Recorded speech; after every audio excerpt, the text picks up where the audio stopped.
Hello, good morning. मैं Rajendra Gupta, dairy बालिका उच्च विद्यालय भोपाल।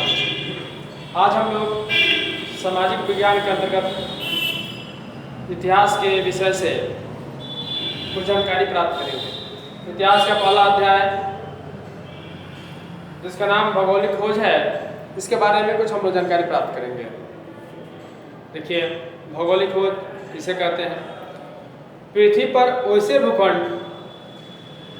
पर वैसे भूखंड जिनका अस्तित्व तो पृथ्वी पर था, लेकिन उनका व्यापारिक संबंध अन्य देशों के साथ या अन्य भूखंड के साथ नहीं था। तो नए भूखंडों का पता लगाकर उनके साथ व्यापारिक संबंध स्थापित करना ही भौगोलिक खोज कहलाता है। अब आइए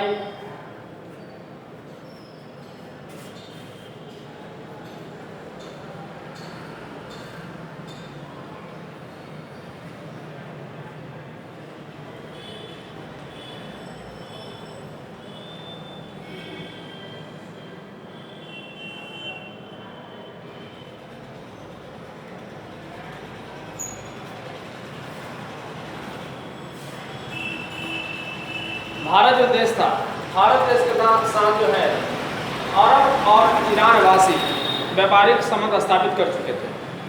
और ये अरब और ईरान वासी भारत के साथ व्यापार करके अन्य देशों के साथ व्यापार करते थे, जैसे कि यूरोप वासियों के साथ जब व्यापार करते थे तो भारत के बारे में उनसे चर्चाएं करते थे।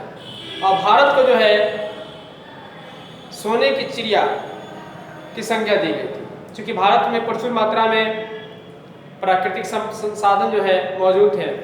और जब यूरोपवासी जब भारत के बारे में सुनते थे और उनकी चर्चाएं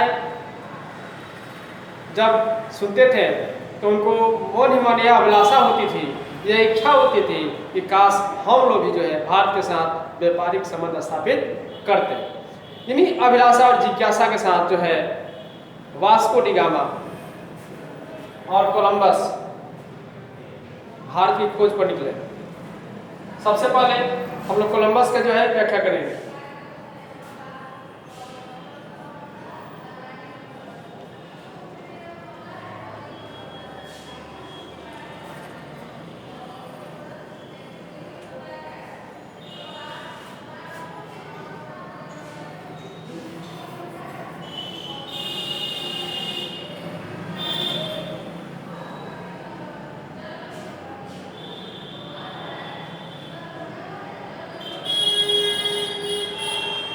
कोलंबस जो है 1492 ईस्वी में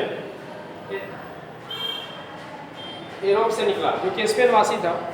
और जो है कोलंबस जो है वास्तव में भारत की खोज पर निकला था, लेकिन वह गलती से अमेरिका पहुंच गया।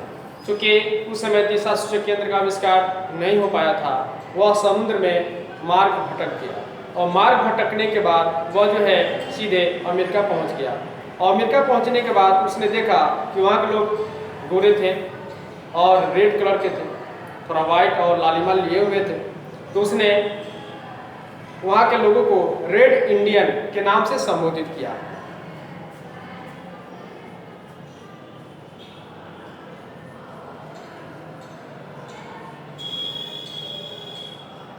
रेड इंडियन, चूंकि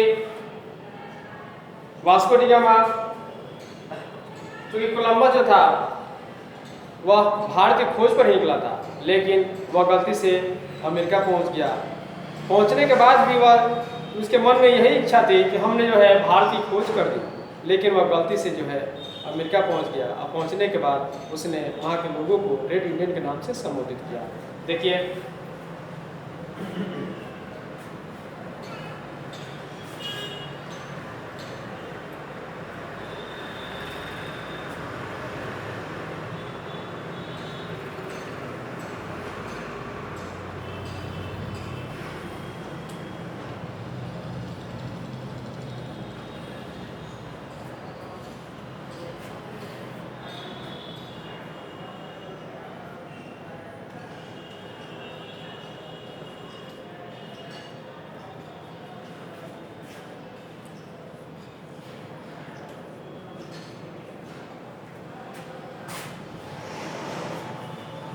वास्को डी गामा जो है भारत की खोज किया। वास्को डी गामा 1498 ईस्वी में भारत की खोज की और भारत में सबसे पहले उसने कालीकट पहुंचा समुद्री मार्ग होते हुए, और वहाँ पर जो है पहुंचकर भारत के व्यापार के बारे में, भारत की स्थिति के बारे में, भारत के संसाधनों के बारे में जानने की अभिलाषा रखी और जो है इस बारे में जानकारी प्राप्त किया, इस क्षेत्र में जानकारी प्राप्त किया कि भारत में कौन कौन सी चीज़ व्यापार किए जा सकते हैं, क्योंकि उस समय भारी सामानों का आयात निर्यात करने के जो है साधन उपलब्ध नहीं थे। इसलिए उसने ऐसे सामानों का जो है चूज किया, ऐसे सामानों का जो है उसने आयात निर्यात पर जो है पहले फोकस किया जो कि आसानी से हो सके। देखिए वास्को डी गामा जो है भारत से मसाला लेकर पुर्तगाल पहुंचा और पुर्तगाल पहुंचने के बाद उसने उस मसाले को बहुत अधिक दामों में, कई गुना अधिक दामों में उसे बेचा और बेचने के बाद जो है उसे अधिक लाभ प्राप्त हुआ। अधिक लाभ प्राप्त होने के बाद उसने अब चूँकि मार्ग भी उस समय दिशा सूचक केंद्र का और हल्के जहाज़ों का निर्माण हो चुका था, इससे व्यापार करने में आसानी हुई और आगे की तरफ व्यापार जो है शुरू हो गई। देखिए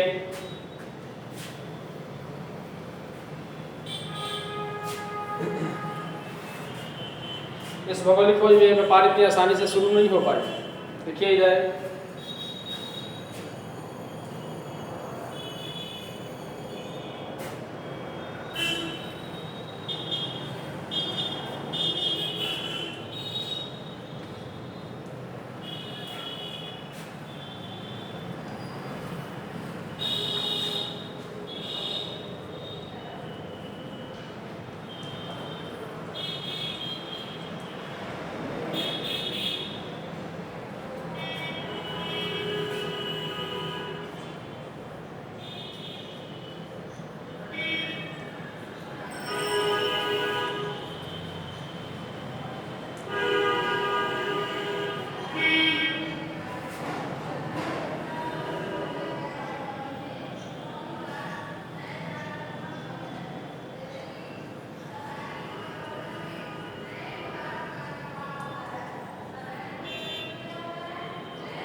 देखिए 5वीं से 14वीं सदी का युग जो है अंधकार युग के नाम से जाना जाता है।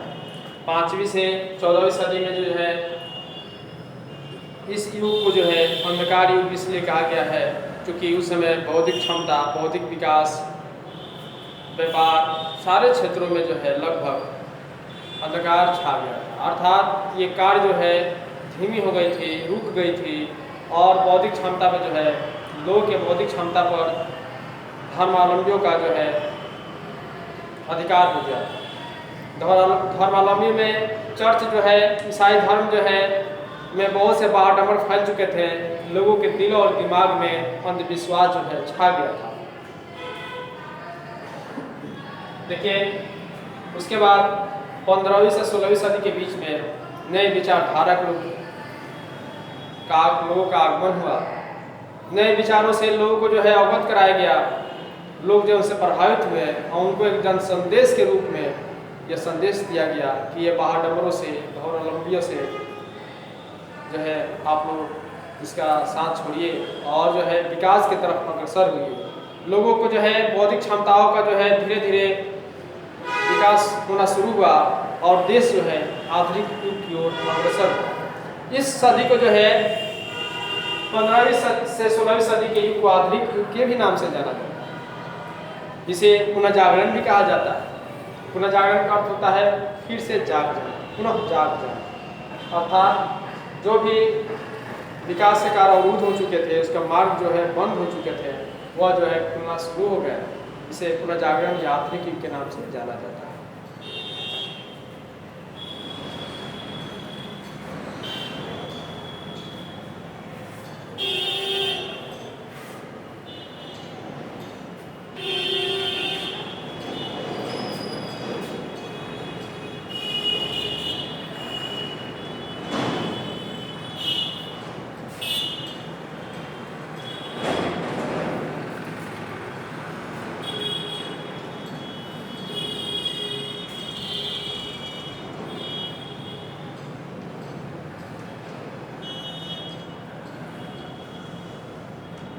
देखिए अभी इसमें लिखे हैं हम भौगोलिक खोज के कारण और परिणाम। अभी आप लोग को हम बताए हैं कि भौगोलिक खोज कहते किसे हैं, जिसमें भी हम बताए हैं कि वैसे भूखंड जिसका अस्तित्व पृथ्वी पर था ही, लेकिन उनके अन्य देशों के साथ व्यापारिक संबंध स्थापित नहीं हुआ था, और इस तरह से नए भूखंडों का पता लगाकर अन्य भूखंडों के साथ व्यापारिक संबंध स्थापित होना ही भौगोलिक खोज कहलाता है।